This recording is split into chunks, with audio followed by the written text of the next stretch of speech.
Well, Flight Risk was rather pretty good. It wasn't like mind blowing or anything, and I mean, it there was actually not that much action that you would that I was kind of expecting from the trailers. Although I didn't really watch much of the trailer.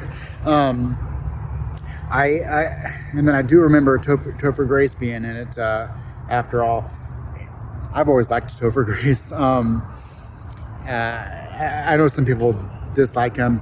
It seems like he was in Spider-Man 3, and then ever since then, no matter what, people have disliked him. But I don't know. I thought the whole movie was rather good. Very funny. There's a lot of funny parts throughout the entire movie.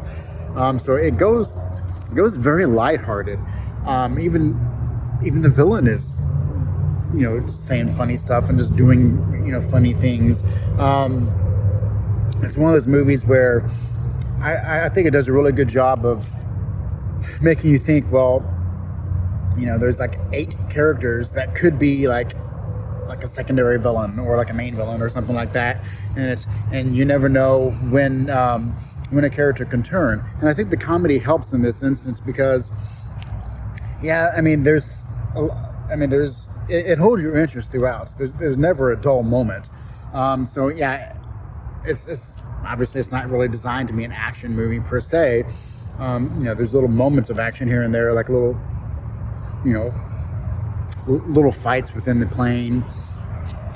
There's not a whole bunch of crazy maneuvers that the plane has to do, and there's like one time basically that I guess twice that it could have that the plane actually did something that was kind of like dangerous. But the comedy really makes you think that is the Topher Grace character, is he actually bad? Is there something about him? Is he going to turn?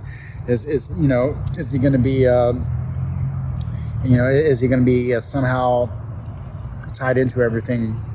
Maybe not. Is the deputy director really good or bad?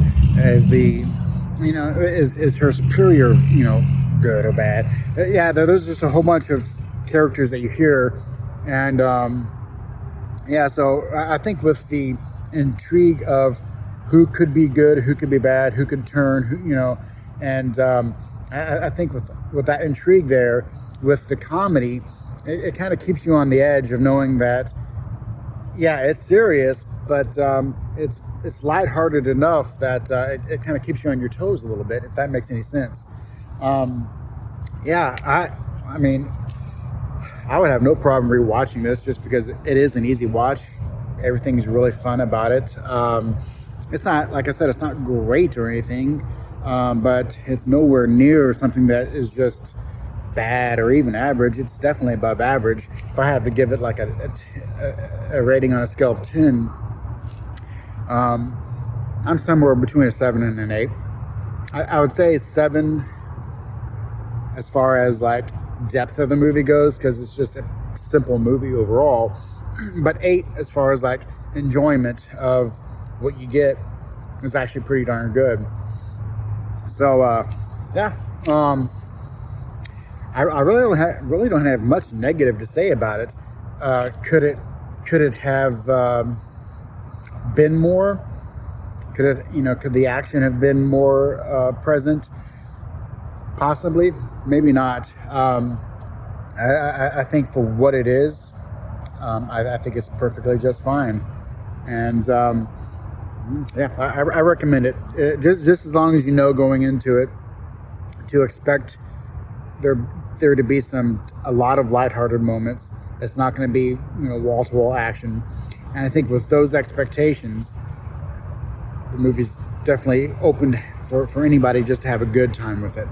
And not much to say about this one because it's not, like I said, it's not deep or anything. It's not going to be something that I will look at and say, oh, this is easily one of the best of the year. Nothing like that, but it's definitely nowhere near something that I would ever consider.